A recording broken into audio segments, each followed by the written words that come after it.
Hello everyone, welcome to our channel Alfaaz Beta. और मैं हूं आपकी इंस्ट्रक्टर आरुषि गर्ग। तो स्टूडेंट्स, इस वीडियो को स्टार्ट करने से पहले मैं आपको एक बात बताना चाहूँगी कि हमने कॉलेज लेवल मैथमेटिक्स के लिए ऑनलाइन कोर्सेज स्टार्ट कर दिए हैं।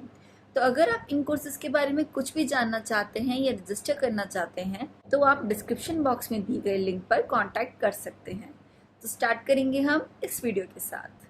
तो जब भी हम मैट्रिक्स स्पेस पढ़ते हैं तो अक्सर हम बुक्स में देखते हैं कि मैट्रिक्स स्पेस हमेशा डेफिनेशन से स्टार्ट होता है, जिसकी वजह से अक्सर हमारे मन में ये थॉट आता है कि मैट्रिक्स स्पेस का बेसिस क्या होता है, ये कहाँ से आया है, या फिर मैट्रिक्स स्पेस की क्या नीड है हमें अपनी डेली लाइफ में। तो अगर मैं मैट्रिक्स स्पेस की बेस की बात करूं या कहूं उसकी फाउंडेशन क्या होती है, वो होती है डिस्टेंस। अब क्वेश्चन ये आता है कि डिस्टेंस से हमारा यहाँ पे क्या मतलब है, या फिर ये जो डिस्टेंस है ये किसके बीच का डिस्टेंस है। तो अगर मैट्रिक्स स्पेस की बात की जाए तो मैट्रिक्स स्पेस का बेसिस या फिर उसकी हम जो कह सकते हैं कि जो फाउंडेशन होती है वो होती है डिस्टेंस। अब क्वेश्चन ये आता है कि मैट्रिक स्पेस के रिस्पेक्ट में जो हमने ये डिस्टेंस टर्म यूज़ किया है, ये डिस्टेंस बेसिकली कौन सा डिस्टेंस है, किसके बीच का डिस्टेंस है। तो डिस्टेंस को मैट्रिक स्पेस के रिस्पेक्ट में समझने से पहले हम डिस्टेंस का एक बेसिक आइडिया लेंगे। तो यहाँ हम सबसे पहले बेसिक आइडिया ले रहे हैं डिस्टेंस का, कि आज तक जो हम डिस्टेंस पढ़ते आए हैं वहाँ पे हमने क्या देखा था। अगर मैं फिज़िकल इंटरप्रिटेशन की बात करूँ, यहाँ पे पहले फिज़िकल इंटरप्रिटेशन की बात हो रही है। लेट इफ सपोज मेरे पास दो पॉइंट्स हैं ए एंड बी। अगर मैं इन दोनों के बीच के डिस्टेंस की बात कर रही हूँ तो इससे डिस्टेंस का क्या मतलब है, इसके डिस्टेंस का मतलब है कि ए और बी एक दूसरे से कितना दूर हैं। अगर मैं कोऑर्डिनेट ज्योमेट्री में देखूं, ए के कुछ कोऑर्डिनेट्स हैं, बी के कुछ कोऑर्डिनेट्स हैं और मुझे इनके बीच का डिस्टेंस निकालना है, तो मैं यहाँ पे सिंपली डिस्टेंस फॉर्मूला को अप्लाई करूँगी और ये मुझे क्या दे देगा, distance between A and B. तो ये था हमारा डिस्टेंस का फिजिकल इंटरप्रिटेशन।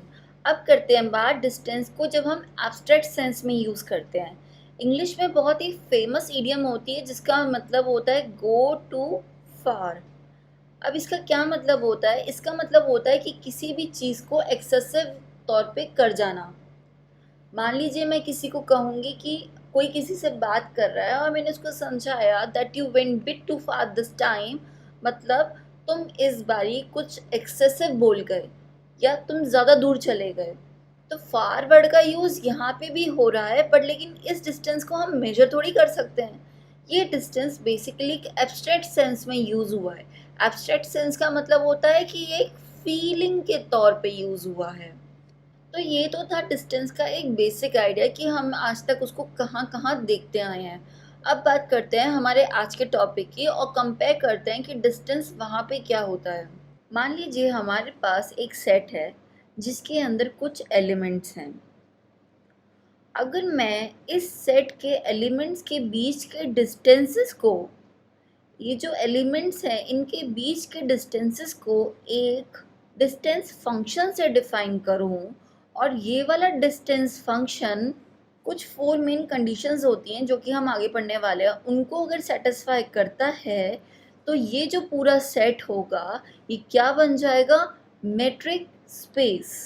तो ये था मेट्रिक स्पेस का एक जनरल आइडिया कि वो क्या होता है और कैसे हम डिस्टेंस को उसमें यूज़ करते हैं।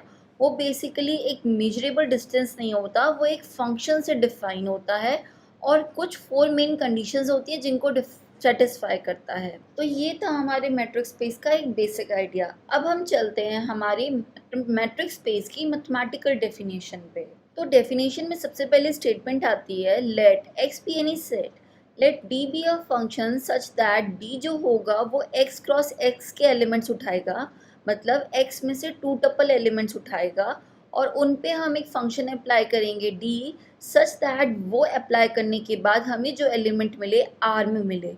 r में हम इसीलिए ले रहे हैं क्योंकि जो हम पढ़ रहे हैं वो रियल एनालिसिस है। Is a metric space if it satisfies for every x, y, z belonging x the following properties। तो वो ये कहता है कि मान लीजिए मेरे पास एक सेट है जिसको मैंने नाम दे दिया x और इसके अंदर कुछ एलिमेंट्स हैं। तो अगर मैं इनको भी नाम दे दूँ x, y और z, तो ये जो x सेट है इस पे अगर मैं इसके एलिमेंट्स पे अगर मैं d फंक्शन अप्लाई करूँ, तो ये जो d फंक्शन है अगर मेरी 4 प्रॉपर्टीज़ को सेटिस्फाई कर दे तो ये जो सेट है ये बन जाएगा मैट्रिक्स स्पेस। अब हम सीखेंगे वो 4 प्रॉपर्टीज कौन सी हैं। तो सबसे पहले कंडीशन आती है d of x, y is greater than equals to 0। मतलब अगर मैं d फंक्शन अप्लाई करूं x और y मतलब x सेट के किन्हीं दो एलिमेंट्स पे, तो जो हमें रिजल्ट मिले वो हमेशा ग्रेटर देन इक्वल्स टू क्या होना चाहिए, 0। ये होती है हमारी फर्स्ट कंडीशन। अब बात करते हैं सेकंड कंडीशन के बारे में। सेकेंड कंडीशन हमें कहता है let suppose d of x, y हमें मिल जाता है 0। तो ये कब होना चाहिए, इस पे लगती है इफ एंड ओनली इफ वाली कंडीशन।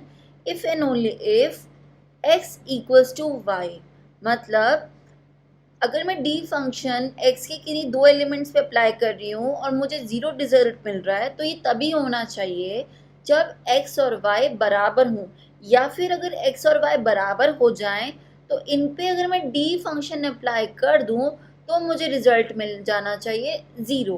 तो ये थी हमारी सेकंड कंडीशन। अब बात करेंगे थर्ड कंडीशन के बारे में। थर्ड कंडीशन कहती है हमें कि अगर मैं d फंक्शन अप्लाई करूं x y पे या कि x के किन्हीं दो एलिमेंट्स पे, तो वो हमेशा किसके बराबर होना चाहिए, वो बराबर होना चाहिए अगर मैं इस ऑर्डर्ड पेयर को रिवर्स कर दूं। फॉर एग्जाम्पल y, x के हम हमेशा पढ़ के आए हैं कि a, b एक ऑर्डर्ड पेयर होता है। तो ज़रूरी नहीं किसी फंक्शन में a, b डाल के हमें जो वैल्यू मिले वो हमें b, a से भी मिले, क्योंकि b, एक दूसरा ऑर्डर्ड पेयर है। बट लेकिन मैट्रिक्स स्पेस के केस में वो क्या कहता है हमें, वो कहता है हमें कि d ऑफ x, y की जो वैल्यू होगी वो बराबर किसकी होगी, d ऑफ y, x के। तो ये थी हमारी थर्ड कंडीशन। फोर्थ कंडीशन आती है triangle inequality, and I think ये सबसे ज़्यादा इम्पॉर्टेंट होती है क्योंकि अक्सर स्टूडेंट्स इसको प्रूव करने में सबसे ज़्यादा डिफ़िकल्टी फील करते हैं। तो ये हमें यहाँ कहती है, मान लीजिए मैंने 3 एलिमेंट्स उठाए हैं x, y, z belonging x। तो जो d ऑफ x, y होगा वो लेस देन इक्वल्स टू होगा किसके, d of x, z plus d of z, y।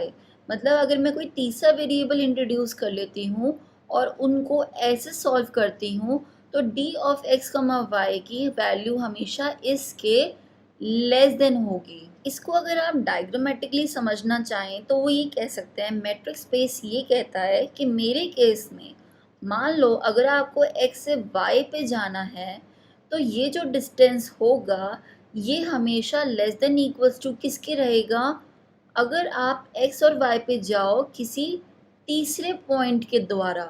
मतलब पहले x से z जाओ और फिर z से y जाओ। तो अगर मैं x से y इस तीसरे पॉइंट के द्वारा जाऊंगी तो ये जो टोटल डिस्टेंस होगा ये हमेशा बड़ा रहेगा किस डिस्टेंस से, कि अगर मैं x और y पे डायरेक्टली जाऊं, या फिर उल्टा कह सकती हूँ x और y के बीच में अगर मैं डायरेक्टली मूव कर रही हूँ तो ये डिस्टेंस हमेशा छोटा रहेगा किसके, अगर मैं x से पहले किसी तीसरे पॉइंट पे जाऊं और उस तीसरे पॉइंट से फिर y पे आऊं। तो ये थी हमारी मैट्रिक्स स्पेस की 4 मेन कंडीशंस। तो अब इन सभी को वापस से हम एक बार रिकॉल करेंगे। Let x be any set d be a function such that d जो होगा वो x क्रॉस x से होगा और r में हमें वैल्यू देगा, is a matrix space if it satisfies following properties for every x, y, z belonging x। मतलब सबसे पहली property d of x, y जो होना चाहिए वो हमेशा ग्रेटर देन इक्वल्स टू 0 होना चाहिए। अगर डी एक्स, वाई 0 के बराबर आ जाए, ये कब पॉसिबल हो सकता है, if and only if x equals to Y.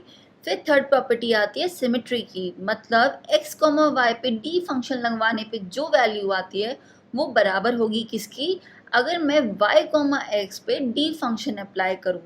ये थी हमारी तीसरी प्रॉपर्टी। फिर चौथी प्रॉपर्टी में हमने ट्रायंगल इनइक्वालिटी को डिस्कस किया और बताया कि मान लीजिए मैं x और y के बीच में डायरेक्टली जा रही हूँ, तो ये जो डिस्टेंस होगा ये हमेशा लेस देन इक्वल्स टू रहेगा अगर मैं x से पहले किसी तीसरे पॉइंट पे जाऊँ और फिर उस तीसरे पॉइंट से y पे आऊँ। तो ये थी हमारी ट्रायंगल इनइक्वालिटी। अगर कोई भी सेट इन चार कंडीशंस को सेटिस्फाई करता है with respect to a given function d, जिसको हम डिस्टेंस फंक्शन बोल देते हैं, तो वो सेट बन जाता है मेट्रिक स्पेस। अब जब हमने डेफिनेशन सीख ली है तो हम हमारा नेक्स्ट क्वेश्चन ये आना चाहिए कि हम इसको नोटेट कैसे करेंगे। तो सबसे पहले इसके काफ़ी तरीके हैं, पर जो सबसे पहला तरीका होता है वो ये कि हम एक्स सेट को दिखा रहे थे, मेट्रिक स्पेस था बट डी फंक्शन के रिस्पेक्ट में। तो हम इसको ऐसे लिख सकते हैं कि x, डी, मतलब x सेट d फंक्शन के रिस्पेक्ट में इज अ मेट्रिक स्पेस। ये हमारा पहला तरीका है। दूसरा तरीका क्या होता है, क्योंकि जो x वाला सेट था वो d फंक्शन के रिस्पेक्ट में बन रहा था मेट्रिक स्पेस, तो हम ऐसे भी कह देते हैं d को, d is metric on x।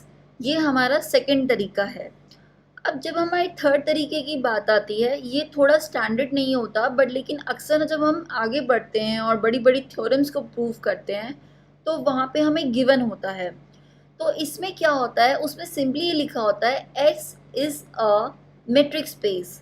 तो मैं ये कहना चाह रही हूँ आपको सिंपली कि कभी कभार ऐसा भी होता है कि किसी सेट का नाम दे दिया जाता है, जैसे यहाँ पे x, और लिख दिया जाता है कि वो मेट्रिक स्पेस है। मतलब जो हमारा d था, d फंक्शन के रिस्पेक्ट में था, वो कभी कभार हमें गिवन नहीं भी होता। सो थ्योरम्स में अक्सर हमें इस फॉर्म में गिवन होता है विच इज़ ऑल्सो एक्सेप्टेबल। अब आते हैं हम वीडियो के सबसे इंटरेस्टिंग पार्ट पे, that is real life applications of metric space. तो सबसे पहले आता है डेटाबेस। अब डेटाबेस होता क्या है? डेटाबेस और कुछ नहीं, कलेक्शन ऑफ डेटा होता है। अब इसको हम एक एग्जाम्पल से समझेंगे। अब आप जैसे जानते हैं कोविड-19 की वैक्सीन लगनी शुरू हो गई है, तो हमारी गवर्नमेंट आरोग्य सेतु ऐप के थ्रू एक डेटाबेस क्रिएट कर रही है जिसमें पूरी इन्फॉर्मेशन होगी कि इंडिया के हर सिटीज़न को कौन सी और कितनी डोज लगी वैक्सीन की। अब मान लीजिए गवर्नमेंट लिस्ट करना चाहती है डेटाबेस में से उन लोगों को जिनको कोवैक्सीन की फर्स्ट डोज लगी है, तो जो उनकी क्वेरी होगी उन्हें आउटपुट भी उसी से रिलेटेड चाहिए होगी। मतलब आउटपुट जो होगी वो क्वेरी से रिलेटेड ही होनी चाहिए। तो यहाँ पर मेट्रिक स्पेस का कैसे यूज़ आता है? मेट्रिक स्पेस की अगर मैं बात करूँ तो मेट्रिक स्पेस को यूज़ करते हुए एक डिस्टेंस फंक्शन डिफाइन कर दिया जाता है, और ये डिस्टेंस फंक्शन क्या काम करता है? ये डिस्टेंस फंक्शन क्वेरी और आउटपुट के बीच के डिस्टेंस को मिनिमाइज करता है। मतलब हमें ऐसी आउटपुट देगा जो हमारी क्वेरी से सबसे ज़्यादा रिजेंबल करती होगी या उसके मोस्ट नियर बाय होगी। तो ये तो था मेट्रिक स्पेस का यूज़ डेटाबेस के रिस्पेक्ट में। कैसे हुआ कि हमने एक सिंपली ऐसा डिस्टेंस फंक्शन डिफाइन किया जो कि हमारी जो क्वेरी होगी और जो हमें आउटपुट चाहिए उनके बीच के डिस्टेंस को मिनिमाइज कर देगी। मतलब जो हमें आउटपुट देगी वो ऐसी देगी जो हमारी क्वेरी से रिलेटेड होगी। अब आते हैं फ्लाइट नेविगेशन पे। तो अब हम सभी फ्लाइट्स के बारे में तो जानते ही हैं, पर कभी आपने सोचा है ऊपर स्काई में वहाँ पे तो कोई रास्ते नहीं होते, तो हमारी फ्लाइट को पता कैसे चलता है कि किस रास्ते जाना है? तो यहाँ आता है मेट्रिक स्पेस का यूज़। मेट्रिक स्पेस का यूज़ करते हुए एक मेट्रिक डिफाइन की जाती है जिसका नाम होता है जियोडेसिक मेट्रिक। अब ये मेट्रिक क्या करती है? ये मेट्रिक दो पॉइंट्स के बीच का शॉर्टेस्ट पाथ डिस्क्राइब करती है। या फिर अगर आप थोड़ा अच्छे से समझना चाहें, मान लीजिए एक पॉइंट है ए, यहाँ से उड़ी हमारी फ्लाइट और इसको जाना है बी पॉइंट पे। तो अगर मैं फ़्लाइट बनाने की कोशिश करूँ तो कुछ ऐसी फ़्लाइट बन जाएगी, ठीक है, और इसको जाना है बी पॉइंट पे। तो ये कैसे जाएगी, इसको इसके बीच का रास्ता कैसे मिलेगा? तो यहाँ पे हम मेट्रिक स्पेस का यूज़ करते हैं और एक जियोडेसिक मेट्रिक डिफाइन करते हैं। और ये मैट्रिक्स क्या करती है? ये दो पॉइंट्स के बीच में शॉर्टेस्ट पाथ डिस्क्राइब करती है। So using metric space again हम देख सकते हैं कि फ्लाइट नेविगेशन में हमें कितनी हेल्प मिलती है। थर्ड आता है हमारा सर्च इंजन। अब हम जानते हैं जब भी हमें कोई डाउट होता है हम सर्च इंजन खोलते हैं और यहाँ पे अपनी क्वेरी को टाइप करते हैं और फिर क्या कर देते हैं, सर्च। तो इस तरह उसके बाद हमारा एक पेज खुल के आता है जहाँ पे पॉसिबल लिंक्स हमें मिलते हैं जो हमारे डाउट से सबसे ज़्यादा मैच करते हों। तो यहाँ पे मैट्रिक्स स्पेस का यूज़ कैसे आया, मैट्रिक्स स्पेस करके ही हम ऐसा फंक्शन डिफाइन करते हैं कि हमें जब हमारी क्वेरी को हम सर्च मोड में डालें तो हमें जो वो पॉसिबल लिंक्स दिखाएं इंटरनेट पे से ढूंढ के, वो हमारी क्वेरी को या हमारे डाउट को सबसे ज़्यादा रिजेंबल करती हो, या फिर जिसके बीच में मतलब हमारे डाउट और इन पॉसिबल्स के लिंक्स के बीच में जो डिस्टेंस हो वो क्या हो, मिनिमम डिस्टेंस हो। सो अगेन हम देख सकते हैं कि सर्च इंजन में मैट्रिक्स स्पेस कितना इंपॉर्टेंट रोल प्ले करता है।